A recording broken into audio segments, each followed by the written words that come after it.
Well, I don't know how far you want to go back, but I think it's important to say that I grew up with somebody who, my father, who does what Tony Robbins does for a living, and he did that in Italy.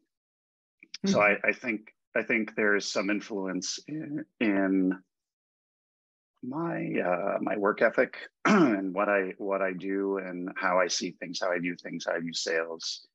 That was a I wasn't aware of this, but it was just a natural upbringing since I'm the youngest of four to I didn't know the difference. Like for me, that kind of behavior was normal. Like how to take care of customers, like how to behave in a business situation. I learned that very very young.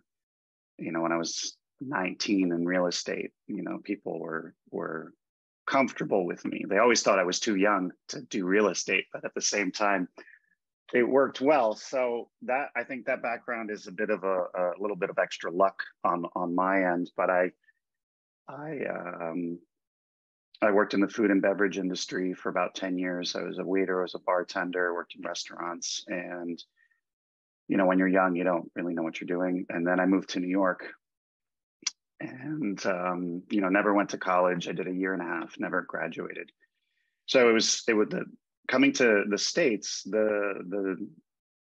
I grew up in Italy, just in case that wasn't clear. But so I Okay. was 27 years old, and I came. I think I came for the wrong reasons, but I ended up staying for the right reasons. I ended up learning how to actually have a career here and how to work. And then in New York is very unforgiving. You got to give it everything you've got. So it was the first months with uh, very little money in my pocket. There was 1 month which I could only afford to eat once a day.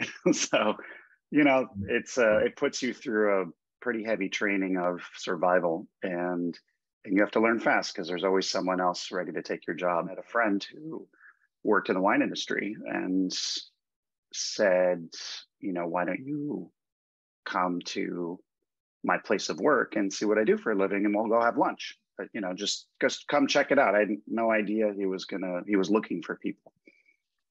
So I came to visit him at his store, which I would later end up working at, and didn't know anything about wine. I knew about sales. I come from background of when you're a bartender, you're a waiter, you have to on some level sell.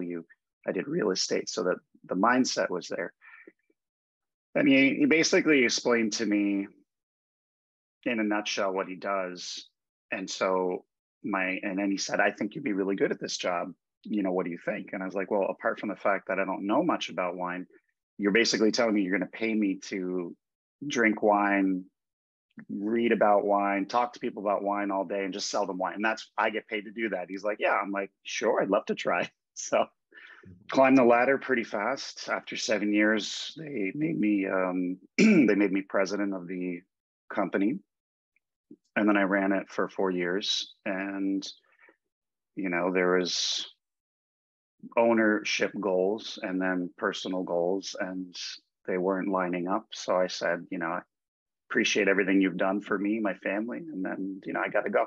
I have to go try and see if I can do it on my own. So I took out a personal loan. I got rejected the first time, and then I tried for a little less and I got accepted. It was enough to give me about 4 to 5 months of